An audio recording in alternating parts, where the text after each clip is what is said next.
साथियों, मेरे YouTube channel में आपका हार्दिक स्वागत है।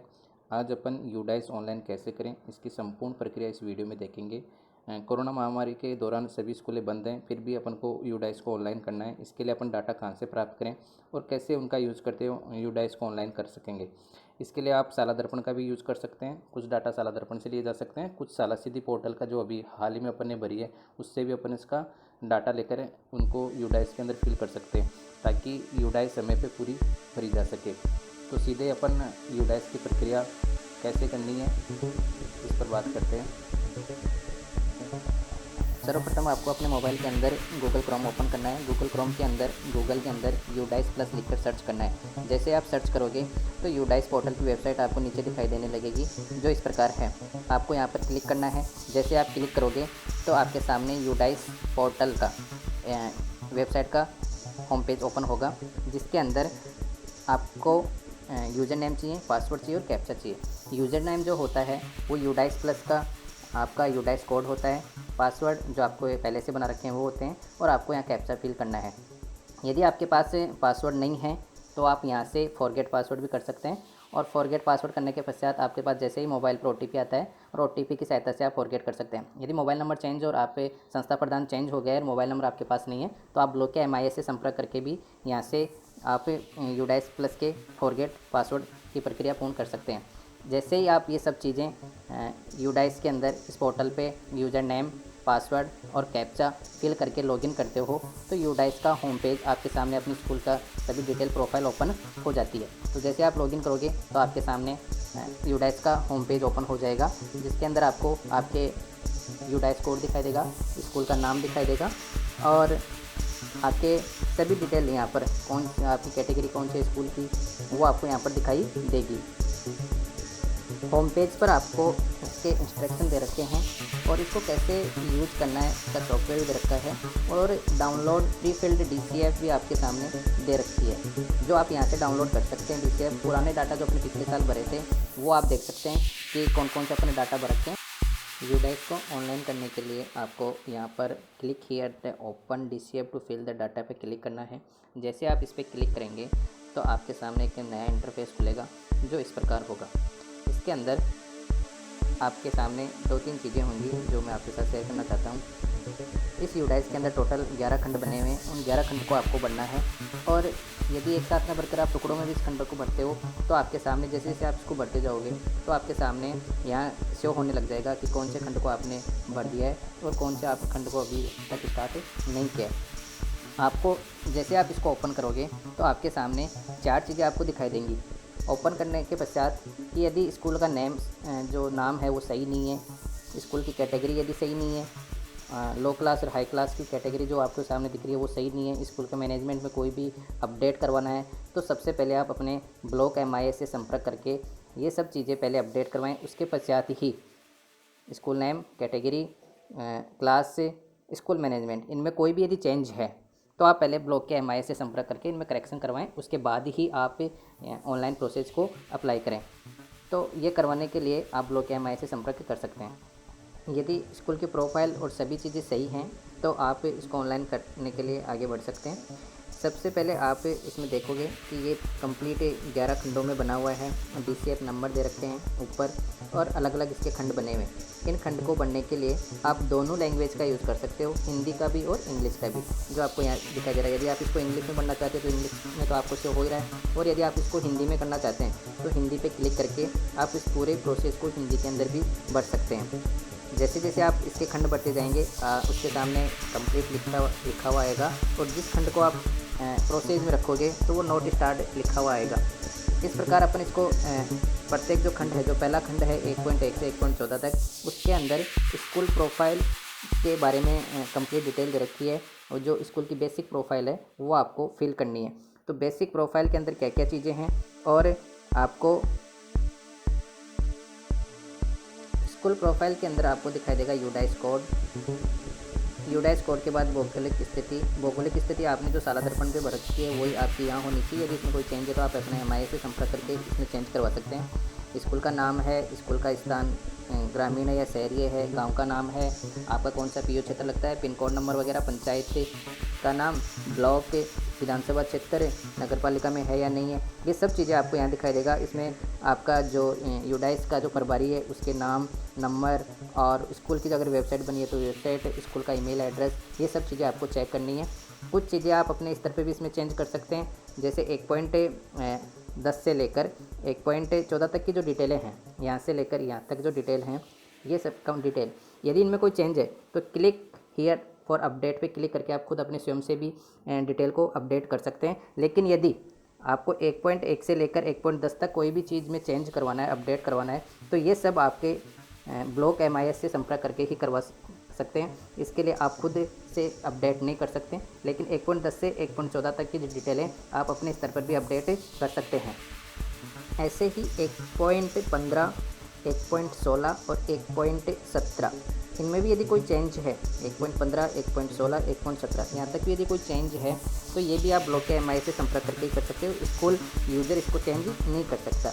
इसके पश्चात इसके अंदर आपको स्कूल का स्थापना वर्ष जो आपको पहले से भरा हुआ दिखाई देगा, कुछ डिटेल इसमें पहले से भरी हुई दिखाई देंगी जो आपने पिछले साल यूज़ की थी, वो आपको यहाँ पहले से शो होगा भरा हुआ। स्कूल का क्रमोन्नत वर्ष कौन सा है वो आपको यहाँ दिखाई देगा। PWSN का संबंधी विशेष स्कूल है या नहीं है वो आपको दिखाई देगा। स्कूल 1 पारी में चल रही है या 2 पारी में चल रही है, वो आपको यस या नो में जवाब देना है। क्या ये आवासीय स्कूल है, तो यस या नो में आपको जवाब देना है। यदि आवासीय विद्यालय है तो बाकी के नीचे जो डिटेल दे रखी है वो आपको भरनी है, और यदि आवासीय विद्यालय नहीं है तो ये डिटेल आपको फिल नहीं करनी। यदि आपका स्कूल अल्पसंख्यक संचालित स्कूल है तो आपको ये डिटेल भरनी है, वरना ये आपको डिटेल नहीं भरनी है। इसके नीचे आपको, इसके पश्चात आपको भरने के पश्चात यहाँ आप सेव करते जाएं और नेक्स्ट पे क्लिक करते जाएं। सेव और नेक्स्ट पे क्लिक करते जाओगे, सेव और नेक्स्ट पे, तो अगला खंड अपने आप इसमें ओपन होता रहेगा। अगला खंड जो है वो है लैंग्वेज से रिलेटेड। लैंग्वेज के अंदर कौन कौन सी लैंग्वेज हैं वो आपको यहाँ बननी है। 1.27 से 1.39 तक उसमें डिटेल आपको लैंग्वेज से रिलेटेड बननी है कि जो प्राथमिक स्तर उसकी मातृभाषा में अध्ययन करवाया जा रहा है, यस या नो में जवाब देना है। स्कूल का माध्यम क्या है, हिंदी, तो आपको यहाँ से पहले से भरा हुआ दिखाई देगा जो पिछले साल का डाटा होगा। उसके पश्चात विषय जो पढ़ाई में आपकी जो भाषाएं चल रही हैं, हिंदी, इंग्लिश, संस्कृत, कई स्कूलों में उर्दू चल रहा होगा तो यहाँ संस्कृत की जगह उर्दू आ जाएगा। आपका जो स्कूल है उसमें जो पूर्व व्यावसायिक शिक्षा संचालित है या नहीं है, यदि हाँ तो इसमें क्लिक करें, नहीं है तो नहीं पे क्लिक करें। इसके पश्चात आपका जो नज़दीकी स्कूल हैं उनकी दूरी यहाँ बननी है, जो आप यहाँ साला दर्पण की सहायता से आपने जो प्रोफाइल में भर रखी हैं वो कि आपके स्कूल से प्राथमिक स्कूल कितनी दूरी पर है, उच्च प्राथमिक स्कूल कितनी दूरी पर है, माध्यमिक स्कूल कितनी दूरी पर है, उच्च माध्यमिक स्कूल कितनी दूरी पर है, और स्कूल में सभी मौसम में पहुँचने योग्य सड़क है या नहीं, तो यहाँ हाँ या ना में आपको जवाब देना है। इसके पश्चात आपके स्कूल से यदि आंगनबाड़ी अटैच है तो आंगनबाड़ी की डिटेल यहाँ बननी है, हाँ या ना में जवाब देना है। यदि हाँ तो आंगनबाड़ी कोड यहाँ आपको बनना है। आंगनबाड़ी में कुल कितने बच्चे हैं, बालक और बालिकाएं, वो आपको यहाँ बननी है। और क्या आंगनबाड़ी कार्यकर्ता बाल शिक्षा से प्रशिक्षित हैं, यानी उन्होंने ट्रेनिंग ले रखी है, तो हाँ या नहीं में आपको यहाँ जवाब देना है। इसके पश्चात जो शिक्षक दिवसों की अपन बात करें वो आपको गत सत्र 2019-20 के आपको यहाँ बढ़ने हैं। प्राथमिक में कितने और उच्च प्राथमिक में कितने हैं ये आपको यहाँ बढ़ने हैं। तो स्कूल की जो रूपरेखा जो गत सत्र के कार्य दिवस हैं उनके बारे में अपन बात करें, थोड़ी सी इस पर चर्चा करें। तो प्राथमिक और उच्च प्राथमिक ये सभी स्कूलों के जो स्थानीय परिवेश है, HM पावर की या कलेक्टर पावर की, इन सबको काउंट करते हुए यहाँ पर फिल किए जाएंगे। वो सब जगह के अलग अलग हो सकते हैं। किसी भी मान लो कलेक्टर पावर का अवकाश और उस दिन कोई संडे वगैरह हो या कुछ कोई और कारण हो, कहीं चुनाव की वजह से, पंचायती चुनाव थे उसकी वजह से छुट्टियाँ रही हुई हों 1-2 दिन की, या कोई और रीजन हो सकता है। तो ये सब अलग अलग परिस्थिति में अलग अलग हो सकते हैं। लेकिन प्राथमिक और उच्च प्राथमिक में एक का अंतर आएगा, वो अर्धवार्षिक परीक्षा तैयारी का अवकाश का अंतर आएगा। उसके पश्चात आपको बच्चों के औसत स्कूल समय, तो इसमें आधार 30 सितंबर को माना गया है। तो उस समय स्कूल का समय 7:30 से 1 बजे का होता है, तो 5 घंटे 30 मिनट आपको यहाँ इसमें बढ़ने हैं। अध्यापकों के लिए औसत कार्य दिवस, तो वो भी 5 घंटे 30 मिनट आपको यहाँ फिल करने हैं। कार्य दिवस से 70-19-20 के बढ़ने हैं, तो आप साला दर्पण की सहायता से भी आपके जो डाटा भरे हुए हैं साला दर्पण पर कार्य दिवसों को, वहाँ से भी आप ये डाटा लेकर यहाँ पर फिल कर सकते हैं। इसके पश्चात अगले खंड के अंदर आपकी विद्यालय CC लागू है या नहीं है, तो वो डिटेल आपको यहाँ भरनी है। कुछ डिटेल आपको पूर्व में से भरी हुई दिखाई देंगी जो आपको यहाँ से हो रही हाँ या ना में आपके पहले से क्लिक लगा हुआ होगा। इसके पश्चात आपको इस सेशन के अंदर जो पिछले सेशन 19-20 के अंदर पाठ्य पुस्तक का सेट का प्राप्त हुआ प्राथमिक में, उच्च प्राथमिक में, और खेलकूद के जो स्पोर्ट्स की जो सामग्री वो उपलब्ध है या नहीं है। गत वर्ष के दौरान स्कूल के जो दौरे हुए, वो जो स्कूल चेक हुए, वो डिटेल आपको यहाँ भरनी है। यदि आपके सीआरसी से कोई चेक करना है, मतलब पीओ स्कूल से कोई चेक करना है, तो कितनी बार चेक किया, वो डिटेल आपको यहाँ भरनी है। यदि ब्लॉक से कोई अधिकारी आपके स्कूल को चेक करा तो वो डिटेल आपको यहाँ भरनी है। जिले से कोई अधिकारी यदि आपको दौरे पर आया, कोई चेक किया, तो वो डिटेल आपको यहाँ भरनी है। उसके पश्चात आपको सेव और नेक्स्ट पे आपको क्लिक करना है, और जैसे आप क्लिक करेंगे तो अगले खंड के अंदर पहुँच जाओगे। अगले खंड के अंदर प्रबंधन मैनेजमेंट की डिटेल होंगी। आपके एसएमसी का गठन कब हुआ, जो आपका पहले से भरा हुआ दिखाई देगा, जो आपने पिछले साल भरा था। यदि उसमें कोई चेंज हुआ है तो आपको यहाँ से फिल करना है, वरना इसको आपको कोई चेंज नहीं करना। यहाँ आपके अकाउंट नंबर स्कूल के दिखाई देंगे, एसएमसी के, और वो सब चीज़ें आपको पहले से भरी हुई दिखाई देंगी। ये सब चीज़ें आप एक बार चेक कर लें। यदि इनमें कोई करेक्शन नहीं है तो फिर आप सेव और नेक्स्ट बटन पर क्लिक कर अगले खंड में जा सकते हैं।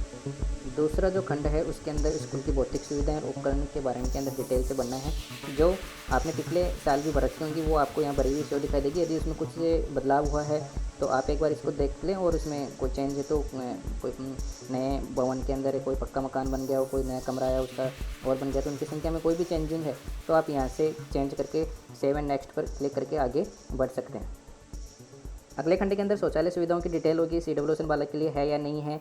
कुछ इसमें भी डाटा आपको पहले से भरी हुई दिखाई देंगे। यदि इनमें कोई बदलाव हुआ है तो आप इनको एक बार चेक करते हुए आगे बढ़ें। अगले खंड के अंदर स्कूल परिसर में पेयजल की सुविधा उपलब्ध है या नहीं है, उसके स्रोत क्या हैं, सब चीज़ें इसके अंदर आपको दिखाई देंगी, जो पहले से भरा हुआ भी होगा हाँ ना में। और यदि कुछ चेंज हुआ है तो आप इसके अंदर भी अपडेट करते हुए इसको आगे बढ़ें। स्कूल के अंदर पुस्तकालय है या बुक बैंक है नहीं है, कितनी पुस्तकें रखी हुई हैं, ये सब चीज़ें आपको देखनी है। और एक बार इसको चेक करते हुए किचन गार्डन है या नहीं है, कोई चीज़ में अपडेट हुआ है तो अपडेट करते हुए सेव एंड नेक्स्ट पर क्लिक करके अगले खंड के अंदर चले जाएँ। अगले खंड के अंदर आपके उपकरणों के बारे में जानकारी होगी कि विज्ञान किट है या नहीं है। विज्ञान किट के अलावा आपके ऑडियो विजुअल से रिलेटेड कोई सामग्री है या नहीं है, बायोमेट्रिक उपकरण है या नहीं है, गणित किट है या नहीं है। इन सबको आपको ये क्या में जवाब देते हुए बढ़ना है, सेव और नेक्स्ट पे क्लिक करके आगे बढ़ना है। अगले खंड के अंदर कंप्यूटर और डिजिटल उपकरणों के बारे में जानकारी आपको बढ़नी है कि स्कूल के अंदर CAL लैब उपलब्ध है या नहीं है, ICT लैब उपलब्ध है या नहीं है, और यदि ICT लैब है तो कब से लागू है, वो चीज़ें आपको यहाँ बढ़नी है।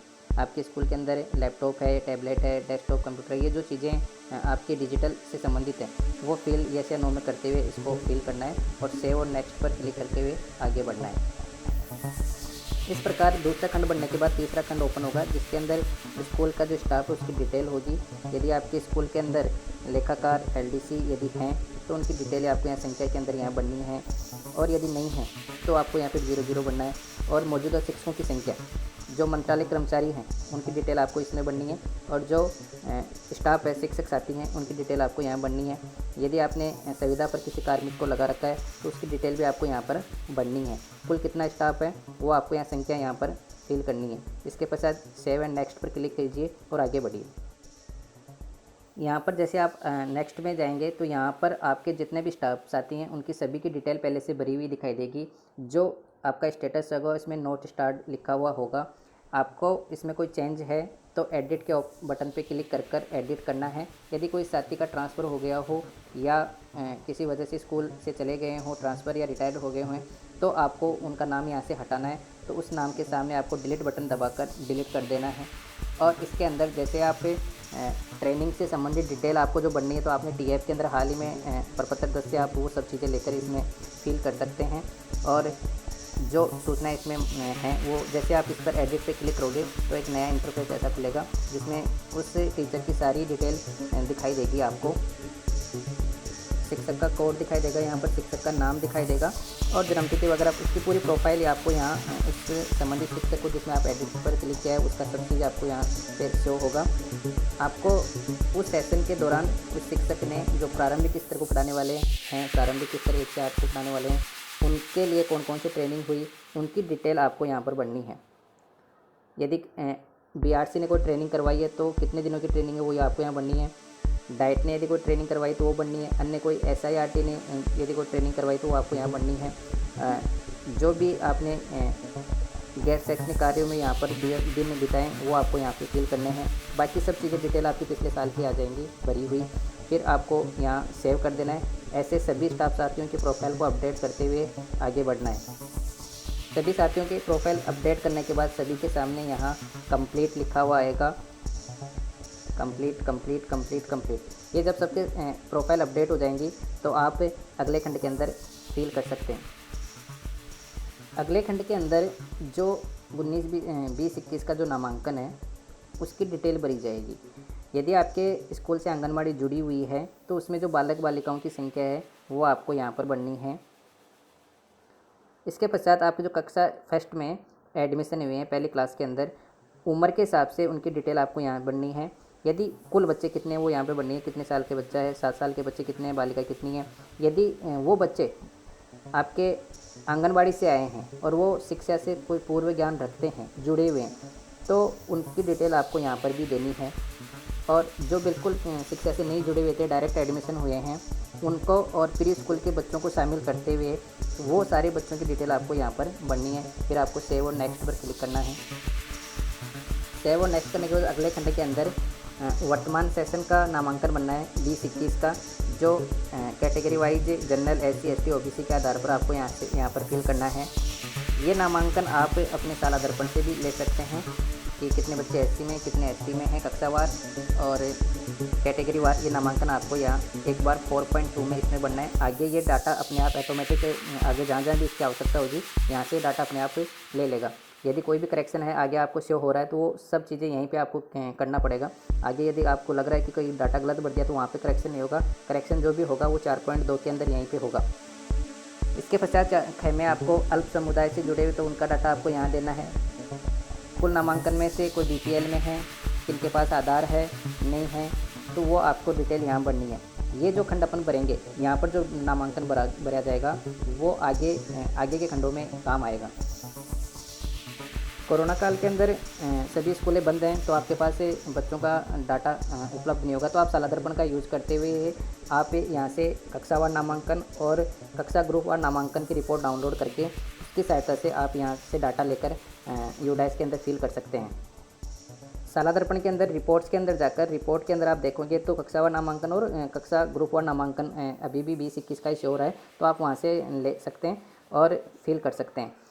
जो कुछ आपको कैटेगरी वाइज भी नामांकन लेना है तो कैटेगरी वाइज भी आपको यहाँ से डाटा मिल जाएगा और यहाँ के डाटा लेकर आप यूडाइस के अंदर भर सकते हैं। अगले खंड के अंदर ये जो डिटेल नामांकन दे रखा है वो आपने जो पहले भर रखा है वो अपने आप यहाँ शो होने लग जाएगा। यहाँ पर आपको भरना नहीं पड़ेगा, ये अपने आप डाटा यहाँ शो होने लग जाएगा।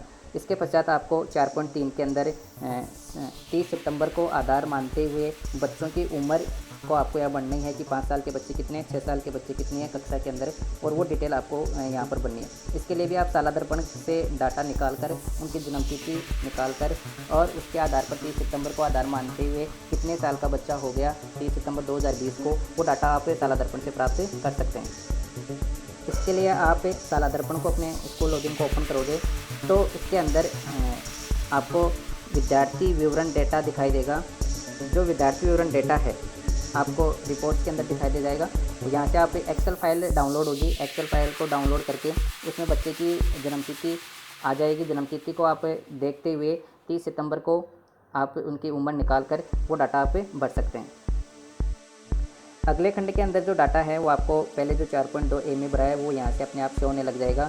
वर्तमान शैक्षणिक सत्र में कक्षा अनुसार नामांकन, यदि जो माध्यम है वो माध्यम आपके हिंदी माध्यम ही होगा, आपके कुछ विद्यालयों में इंग्लिश माध्यम होगा, तो हिंदी माध्यम में कक्षा 1, 2, 3, 4, 5 जो भी आपकी स्कूल कक्षा 1 से लेकर 12 तक है तो 12 तक की कितने बच्चे हैं बालक और बालिकाओं की वो आपको यहाँ फिल करने हैं और फिर सेव और नेक्स्ट पर क्लिक करके अगले खंड के अंदर। इस खंड के अंदर आपको विशेष ध्यान रखना है, ऊपर का जो डाटा है ये पिछले खंडों से आ जाएगा, लेकिन 4.5 को विशेष ध्यान देकर बढ़ना है। यदि आपके पिछले सेशन के अंदर कोई बच्चा रिपीटर्स है तो उन रिपीटर्स की डिटेल आपको यहाँ पर बढ़नी है, वरना कोई रिपीटर्स यदि बालक नहीं था तो आपको इसमें कोई डिटेल नहीं बढ़नी है, आपको खाली रखना है। फिर सेव एंड नेक्स्ट पर क्लिक करके आपको आगे बढ़ना है। अगले खंड के अंदर 4.6 में CWSN बालकों की डिटेल नामांकन बढ़ना है। उनकी कैटेगरी वाइज कक्षावार बच्चों की जो संख्या है वो आपको यहाँ फिल करनी है। फिर सेव और नेक्स्ट पर क्लिक करके आगे बढ़ना है। खंड 5.1 और 5.2 में जो सरकार द्वारा जो राशि दी जाती है, फ्री टेक्स्ट बुक जो भी सुविधाएं हैं सरकार के द्वारा दी जा रही है, free text book, free uniform, transport voucher, export bicycle वगैरह, वो पीएस और यूपीएस के आधार पर अलग अलग बननी है। पीएस की डिटेल ऊपर बननी है, यूपीएस की डिटेल नीचे बननी है। फिर आपको सेव एंड नेक्स्ट पर क्लिक करके आगे बढ़ना है। 5.3 में CWSN बालक को दी जाने वाली सुविधाओं की डिटेल बननी है। फिर आपको सेव एंड नेक्स्ट पर क्लिक करके आगे बढ़ना है। खंड 6 के अंदर वार्षिक परीक्षा परिणाम बनना है। जो आप शाला सिद्धि पोर्टल पर हाल ही में यूज किया है उसके आधार पर आप यहाँ पर डिटेल बढ़ सकते हैं। 6.1 में कक्षा 5 का बढ़ना है और ये सब आप अभी हाल ही में शाला सिद्धि से जानकारी ले सकते हैं। ऐसे ही 6.2 के अंदर 8वीं क्लास का डिटेल आपको बढ़नी है। यदि आपकी विद्यालय 12 तक है तो अगले खंड के अंदर कक्षा 10 का, उसके अगले खंड में कक्षा 12 का रिजल्ट आपको बढ़ना है। खंड 8 के अंदर जो भाग है उसमें वित्तीय वर्ष 19-20 में जो सरकारी अनुदान है उनकी डिटेल आपको बढ़नी है। पुस्तकालय के लिए कितना अनुदान आया, एसएमजी में कितनी राशि आई, जो भी सारी डिटेल आपको मरम्मत के लिए कोई राशि आई है, जितने भी डिटेल पैसा गवर्नमेंट के द्वारा आपको प्राप्त हो आपके खाते में है, उनकी सारी डिटेल आपको यहाँ बढ़नी है। यदि स्कूल को जो प्राप्ति राशि है कोई गैर सरकारी संगठन द्वारा प्राप्त हुई है तो समुदाय से प्राप्त हुई है तो वो सब डिटेल भी आपको इसमें बढ़नी है। फिर सेव और नेक्स्ट पे क्लिक करके आगे बढ़ना है। अगला जो खंड है 10 और 11, उसके अंदर संकेतक दे रखे हैं जिनके जवाब हाँ या नहीं में देना है। जो शिक्षकों से संबंधित और स्कूल में जो क्लब गठन है, इको क्लब गठन है, शिक्षकों जो पहचान पत्र हैं बने हुए नहीं बने हुए, ये ऐसे आपको क्वेश्चन दिखाई देंगे। उसमें हाँ या ना में आपको जवाब देना है। स्कूल की सेफ्टी के बारे में क्वेश्चन होंगे, उनके आपको हाँ या ना में जवाब देते हुए इनको फिल करना है और सेव और नेक्स्ट पर क्लिक करते हुए आगे बढ़ना है। खंड 10 और 11 बढ़ने के पश्चात आपका यूडाइस कंप्लीट बढ़ जाएगा। आप इसकी स्थिति देखने के लिए होम पेज पे जब देखोगे तो आपको निम्न चीज़ दिखाई देगी। इसका सत्यापन आपको करना है। सत्यापन के लिए सभी अनुभाग भरे हुए होने चाहिए, सभी खंड आपके भरे हुए होने चाहिए। जो यहाँ पे डिटेल दे रखी है, जो 42 नंबर का है क्रम संख्या, वो अभी चालू नहीं है, ये कुछ समय के बाद चालू होगा। यहाँ से आपको रिपोर्ट डाउनलोड करनी है और देखना है। इसके पश्चात आपको सारा डाटा प्रमाणित करना है। इस प्रकार आप अपनी यूडाइस को ऑनलाइन कर सकते हैं। यदि ये मेरा वीडियो अच्छा लगा हो तो इसको लाइक करें, सब्सक्राइब करें और बेल आइकन को अवश्य दबाएं ताकि मेरे द्वारा बनाई गई वीडियो आप तक जल्द से जल्द पहुंच सकें। धन्यवाद।